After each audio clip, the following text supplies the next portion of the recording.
Mr. Eagle. I was just wondering if I could ask you a few questions. First of all, I wanted to know what you thought was more important, your relationship with God or the theology of getting to know Him? I think that the experiences that you have with God are more important because if you're just going with the beliefs you have, you're not really focusing on the relationship, which you can't get to heaven without the relationship. So the experiences are more important in my life, and I think they're just generally more important to learn more that way anyways. Well, I think that the experience and the theology that one has of God are important, both at kind of the same level. Of course, your theology of God will inform you about what you think about God and about your views on God, which might also determine your experience. For example, the first time somebody speaks in tongues in a church service, that person might start to reframe their theology of God.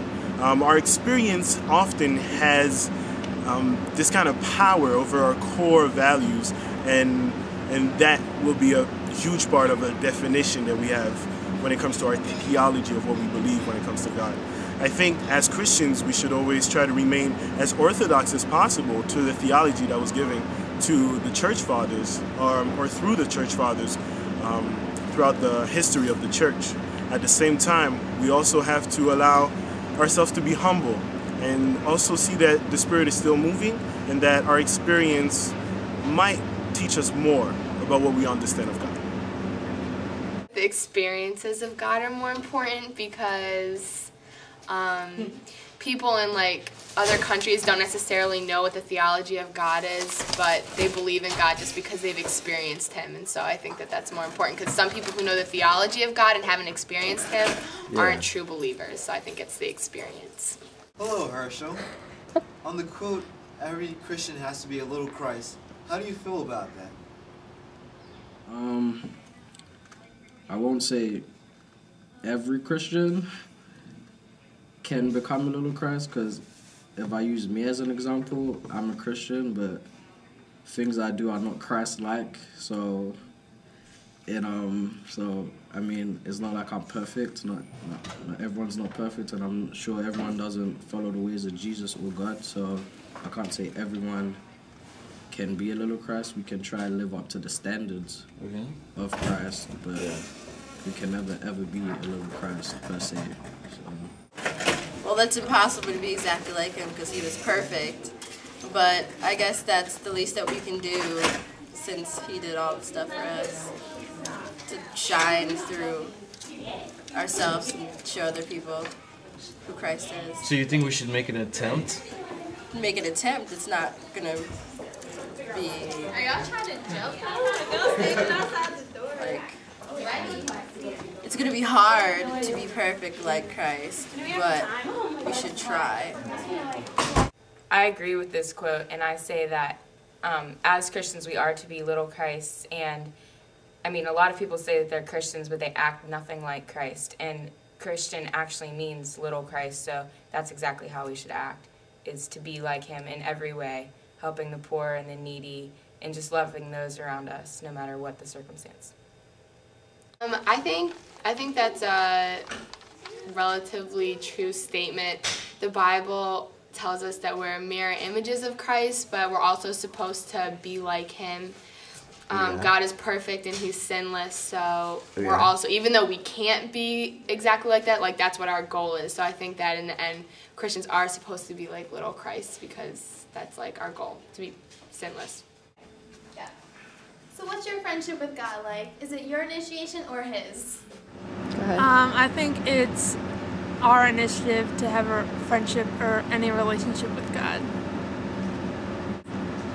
I mean, He's not gonna push us to go be saved or anything like that, but I think it's to our advantage to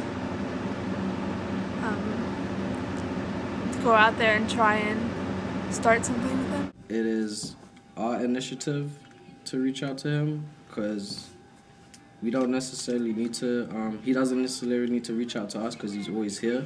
Yeah. So if we need him, we have to seek him. Like, for instance, if I have a problem or I'm going through some things, like, I would go to him so he can help me out. Like, I know he's there for me already, so all I know to know is that I need to reach out to him and he can help me. Well, that's a very simple answer. It's your responsibility. He's always there wanting your friendship. It's just you that has to initiate it. In my relationship with Christ, he definitely initiates it because I have a feeling like in my heart that God wants me and that he has a plan for my life and a purpose for it. And that comes from God, and he starts it all.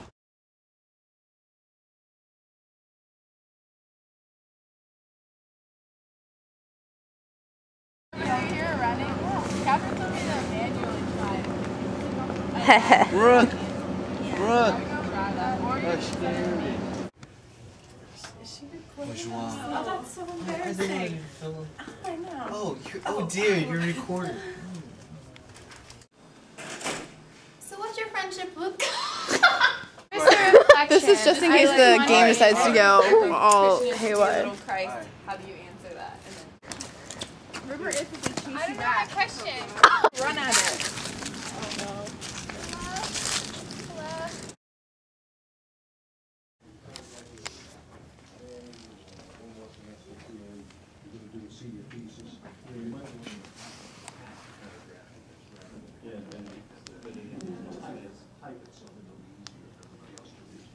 Then I will append my comments to it. And then I sign as both your advisor and your GPA. It's just more about